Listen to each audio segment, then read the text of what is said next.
it's good to be at home all week, and coming off a tough win and having 2 more at home, hopefully get a couple more and just keep playing well. We had a nice week of practice and banged up a little bit, but who isn't this time of year?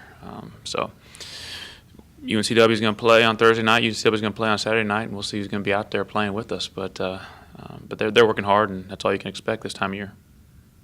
You said banged up. Are these people that are out, or just the injuries that are just going to just those kind of bumps and bruises? Yeah, just bumps and bruises. I mean, like Tally, when he did whatever that play was, where he got called for the foul when we had the breakaway layup, he got pushed and slid and has a blister on his hand now. It's sort of a strange spot, and it hasn't popped yet, and he's struggling with that a little bit just because it's different for him to have something on his hand when he's trying to play basketball. And Jay's teammate has been a little under the weather the last couple of days.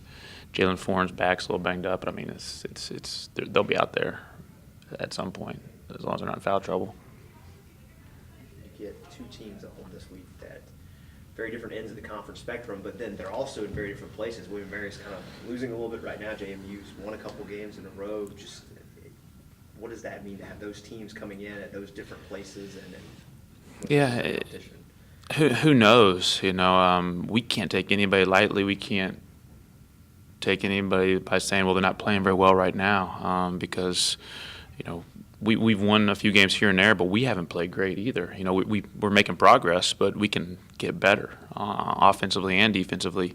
But yeah, James Madison, happy for Lewis that those guys are coming around for him. Starting off 0-6 and winning his last 2. Granted, they were at home, but they're you have so many people new to your roster. It takes a while to get used to playing with these guys, and they do have a nice roster. They're talented. They have length.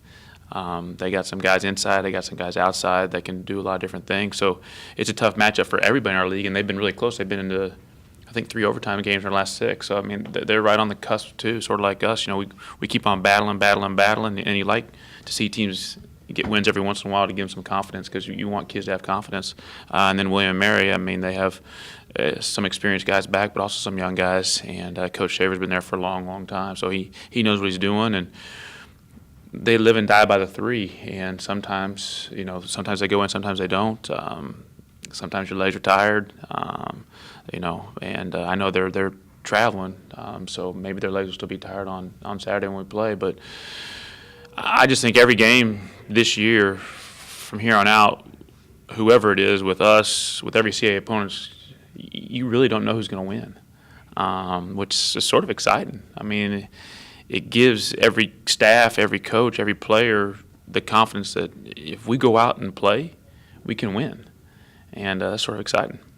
You guys haven't won back-to-back games in the middle of a 3-game homestand. Now, what do it mean for this team to have some confidence and win back-to-back games? Yeah, I think it'd be great.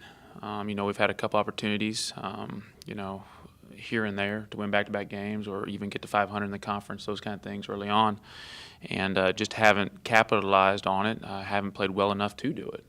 The other teams made the plays they needed to, and we did not. But the more you win, the more confidence you get. You just never hope that you overlook anybody at any time, because we never should. And you just hope that they focus on just getting better. I've told them you can. James Madison started 0-6 and they've won 2 in a row. That's more than we've done. You probably haven't even looked past into William & Mary, but they're a team that you said lives and dies by the 3, but also a team that loves to screen the ball and just lives by that. That's something you guys have kind of struggled with. What do you make the changes so that you guys can come up with a defensive plan? Well, we'll get to that when we have to focus on them. But we've been working hard on ball screen defense for the last couple of weeks, and I think we've done a really, really good job of getting a lot better. And because all the teams that you play now, into the shot clock usually ends up in a ball screen. It's just a way to cause some action to maybe have the defense mess it up, and you get an open look. And so I think we've changed our ball screen defenses throughout the course of the game. Whether we're going to start a certain way because of scouting report things, so I like where we are right now in terms of our versatility guarding the ball screens and what we're doing. So that doesn't necessarily cause me any concern right now. Obviously, when we get ready for William & Mary, I'll see what's the best way to go about guarding them. But their ball screen action a lot of times is to either get a layup or a three-pointer, and we have to be prepared for that. A couple of weeks ago, we were talking about how well Jay and Jeffrey were playing as freshmen. Have they kind of hit that freshman wall a little bit where this is maybe the longest they've ever played, and do they kind of have to refocus and realize it's a longer season than they've normally played? Probably. I think everybody hits a wall at some point when they're a freshman at different points in the season. They did not play very well against Towson our last game, and so I gave Jackie a chance, and he played well, and so I kept him in there. But I haven't noticed that in practice with Jay and Jeffrey. Now, Jay didn't practice yesterday, but that could have been something where he just didn't feel great against Towson, and it was just coming on. But Jeffrey just, wasn't real aggressive and just had a bad game. I mean, that happens with anybody on our team, let alone freshmen. So I don't necessarily worry about them hitting the wall. They have great attitudes. They were pulling for the team. They weren't worried about themselves. I think Jockey did something, came for a timeout, and Jeffrey gave him a chest bump. So I like our guys because I've said about Devontae and Jordan, they're our biggest cheerleaders on the bench. Now I'd rather have them in the game, but they're not sitting around thinking, I can't believe that happened. I can't believe this happened. I'm feeling sorry for myself. They want the team to win. You spoke earlier about people play as long as they're not in foul trouble. You constantly talk about how much you're working on that. What needs to change so that guys can get those minutes they need to play? They just have to not make the silly mistakes, not get frustrated. Sometimes they get bumped on one end, so they come back and bump on the other end, and they call it. That is what it is. They have to get past that. They can't get frustrated.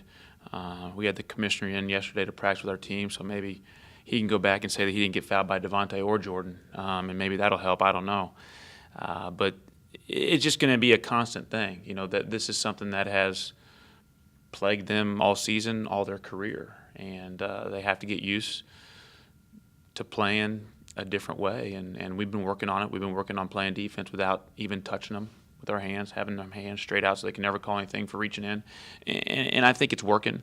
You obviously can't tell that because Devontae got 2 fouls quicker than he's gotten 2 fouls ever, but, that is what it is.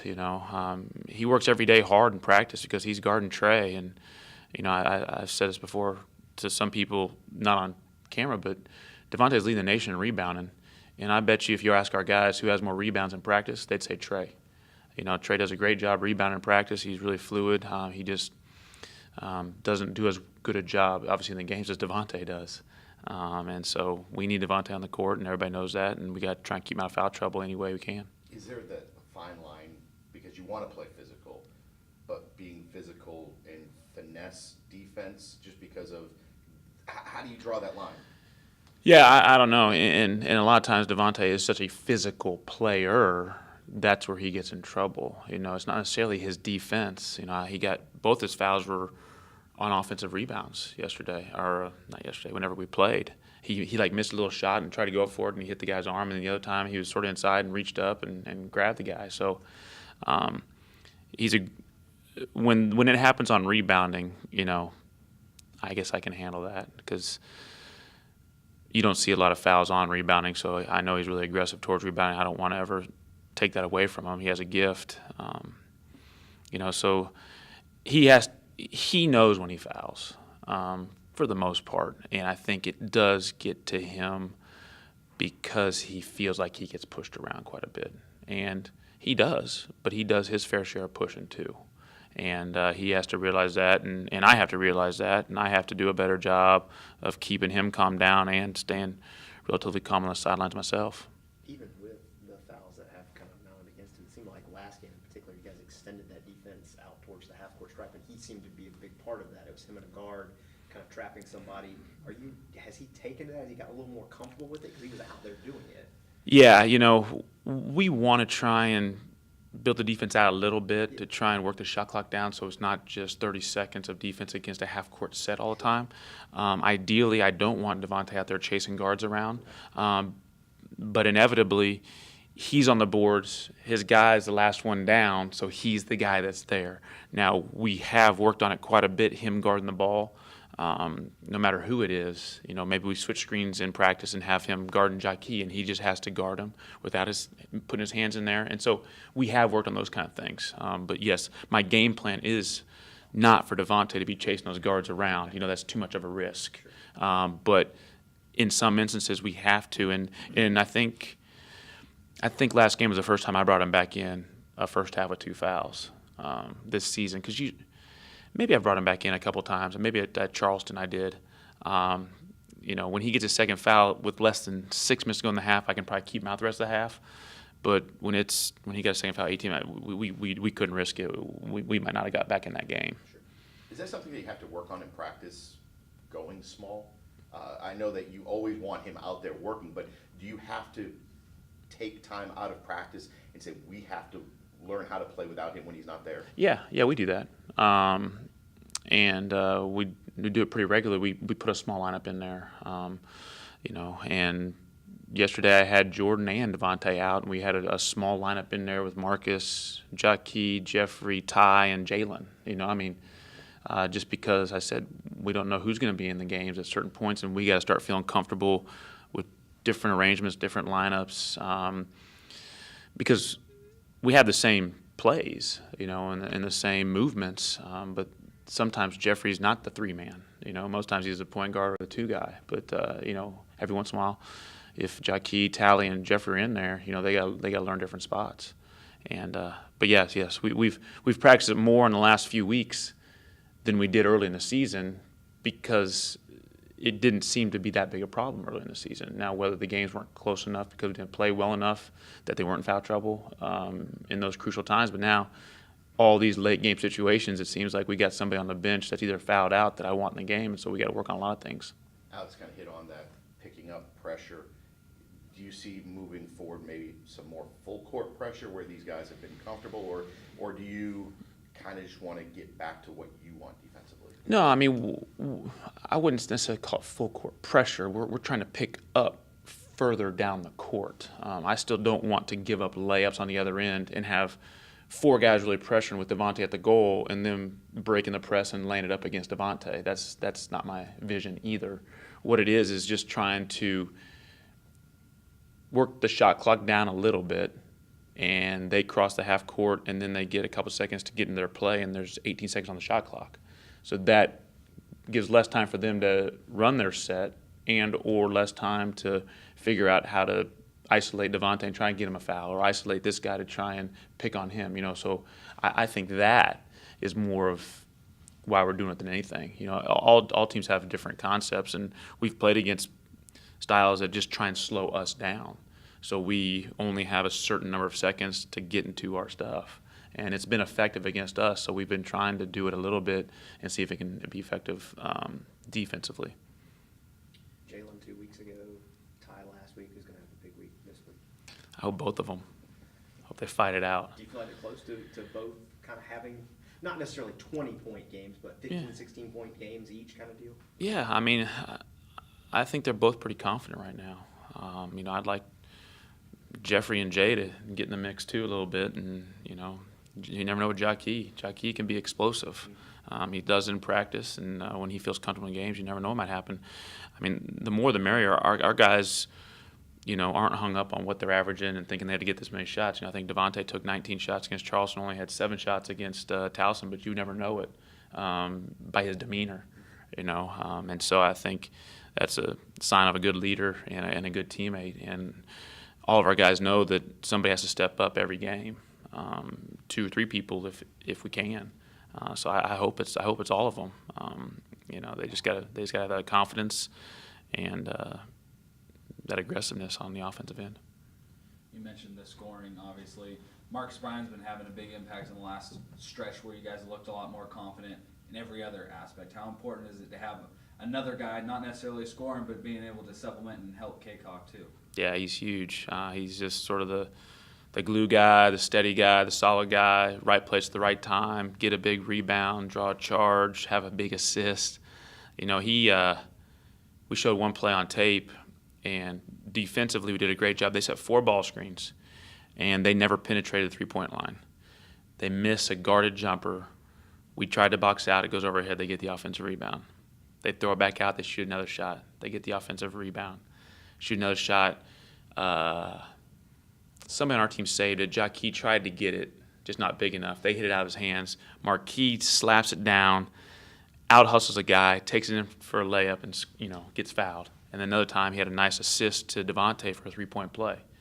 So he's huge, and I'm happy for him. He's put his time in. 5 years in college, athletics is not easy on anybody's body, and sometimes he feels like his body's breaking down on him. But he's actually pretty darn healthy right now, and I think that's helping him give him a little more pop right now. Because early in the season he was really struggling; he just couldn't move like he wanted to, and now he is moving, and he's been huge. And we've needed him with Devontae sitting on the bench, some fouls.